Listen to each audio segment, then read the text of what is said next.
So I'm Jim Inglis, I'm Head of Ventures at Pamu Farms of New Zealand. I've been with the company for 15 years now. I'm lucky enough to work with our genetics farms where we breed our rams, our stags and our bulls, and I work closely with Focus Genetics, which is a subsidiary company of Pamu. And I work with our industry partners, so the research organisations and others in the country.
So the sheep industry in New Zealand, it's changed a lot over the last 50 years.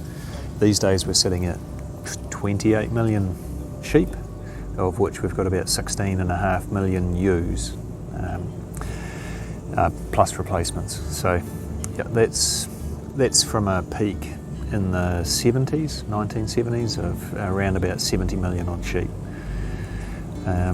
Over the last 20 or 25 years, we've very roughly halved the number of sheep and we've halved the number of ewes in New Zealand over 25-30 years, and we've doubled the production, so the kilos of lamb produced per ewe.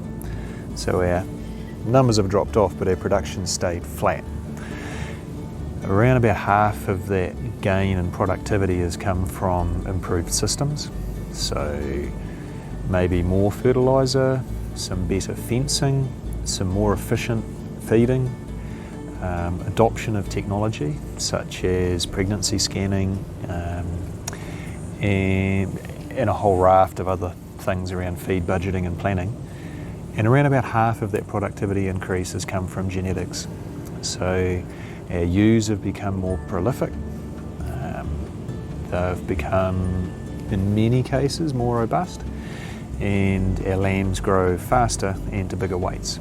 So, you know, in the mid-1990s we were averaging a 12.5 kilogram carcass weight lamb, and maybe 25-30% of them went to fat or trimmer or cutter, which is like fatter than the market would like. These days we're averaging 18.1 kilo carcass with maybe less than 4% fat. You know, we've changed the sheep that we farm considerably over that time, and driven largely by markets.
we're a state-owned enterprise and we're a farming business. We farm 115 farms the length of New Zealand. Roughly half of those farms are cow dairy farms, and the other half of those farms are farm sheep, beef and deer. We've also got interests in genetics and sheep dairy.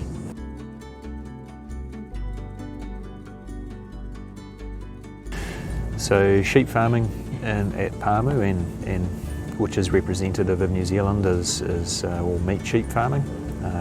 Romney is their predominant breed. They're a base maternal breed, but we have quite a bit of composite crossing in New Zealand as well. We have separate maternal and terminal programs. Maternal programs to produce our commercial replacements. Of the 16.5 million ewes in New Zealand, maybe 1 million of those are merinos or fine wool, and there are probably around about 30,000 or a bit more dairy sheep in New Zealand.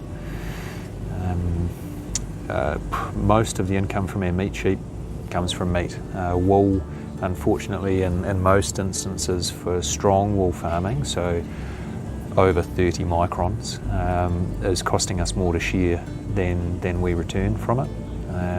And it certainly is once you include the extra costs of shearing and crutching and parasite control and fly control and all that kind of stuff, and time. So we're looking at other ways to either remove the cost of shearing through hair sheep breeding programs, or adding more value in the areas where we can, so fining up the wool clip to a much more valuable fleece in the areas where we traditionally haven't farmed fine wool sheep.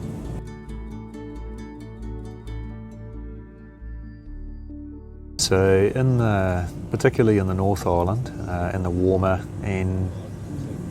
warmer parts of the country, and when it's warm and wet, facial eczema is it's a unique issue that we struggle from, and it's a fungal toxin issue that affects the livers of sheep. So we can breed, and we have successfully bred facial eczema tolerant sheep over the last 35 years. So that's a unique one. We struggle with internal parasites like most of the world, worms. We have homunculus, which is, as you know, a parasitic worm, right? And that's an issue more in the North Island than the South. But as we're finding our climates changing and shifting, we're finding that those pressures are shifting south. Traditionally, we've had a much easier time farming sheep in the south of the country because those challenges have been less.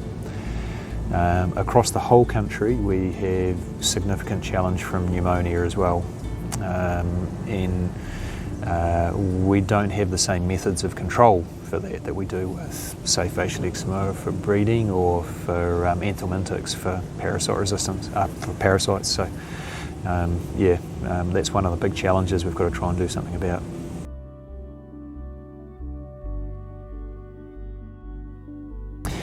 Not feeding our sheep enough.